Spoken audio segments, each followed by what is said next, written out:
Welcome back to Explaining Everything, the channel where we dive into the stories and mysteries behind everyday things.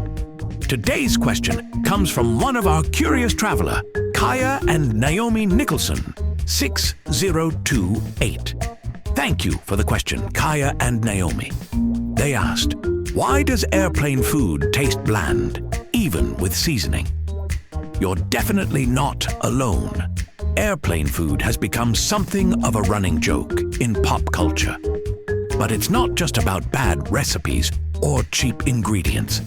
There's actually a fascinating mix of science, history, and logistics behind why your in-flight pasta tastes like it was seasoned with disappointment.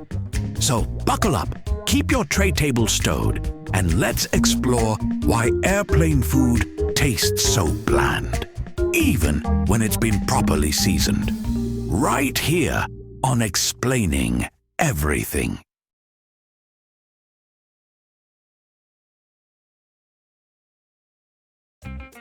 Let's start with what's happening inside your body when you're cruising above the clouds. At around 35,000 feet, the cabin in your airplane is pressurized to mimic the air at about 6,000 to 8,000 feet above sea level. That's a lot thinner than the air at ground level, and it affects your body in surprising ways, especially your sense of taste and smell. Studies have shown that low humidity and cabin pressure dull your taste buds. In fact, your ability to taste sweet and salty flavors can drop by as much as 30%. Add to that the super dry air, drier than most deserts, and your nasal passages dry out too, reducing your sense of smell.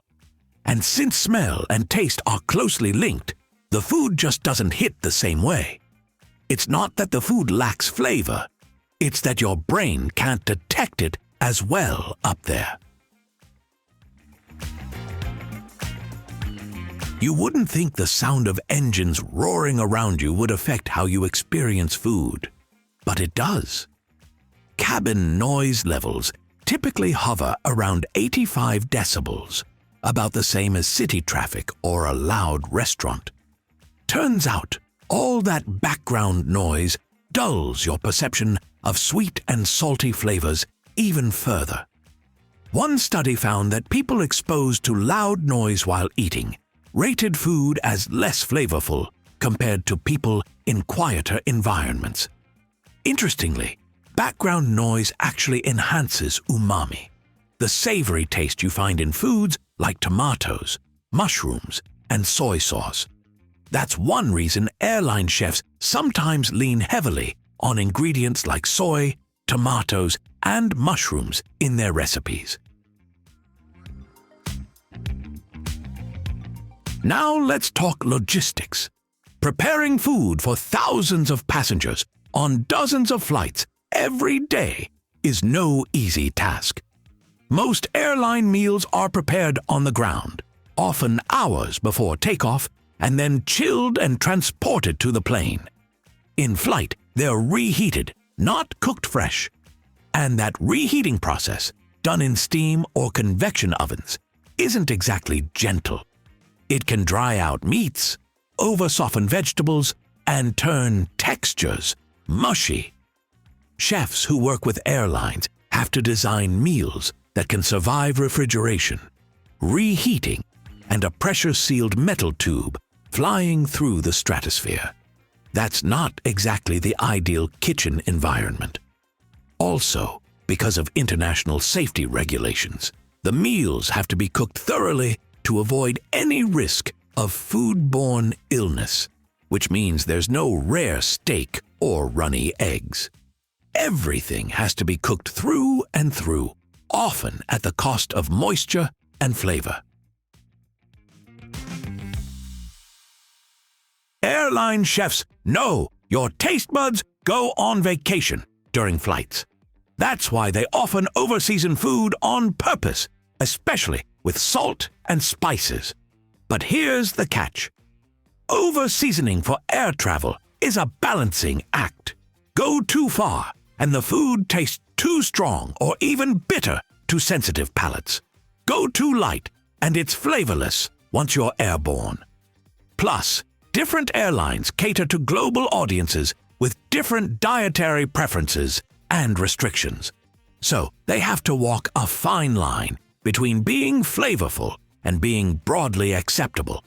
That's also why you'll see a lot of bold sauces and spice blends in airline meals, curries, teriyaki glazes, or chili pastes.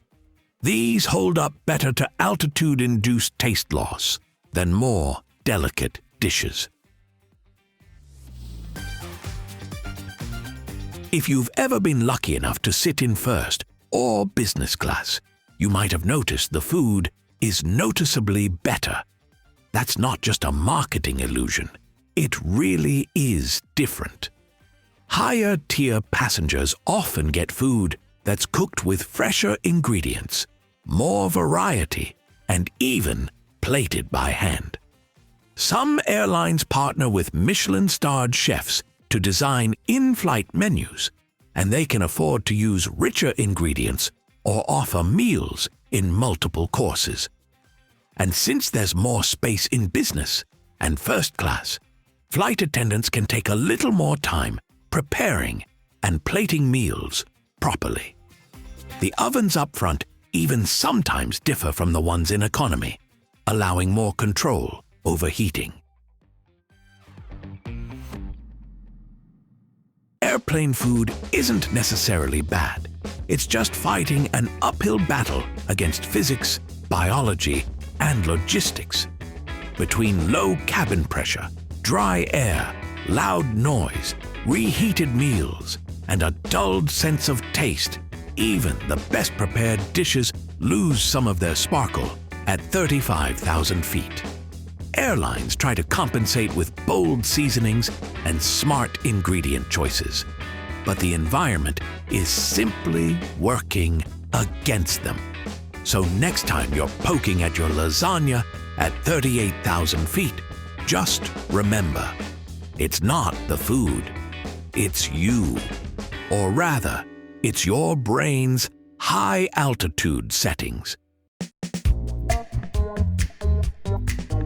If you enjoy this video or find yourself wondering why airplane food never tastes quite right, don't forget to like, subscribe, and give those chefs a nod of respect. Also, if you have suggestions for our next video, feel free to share them in the comments below. We'll be sure to give you an acknowledgement for your contribution. Thank you for tuning in, and join us next time here in the channel that answers all the why, what, who, where, and how questions you've always wondered about, here on Explaining Everything.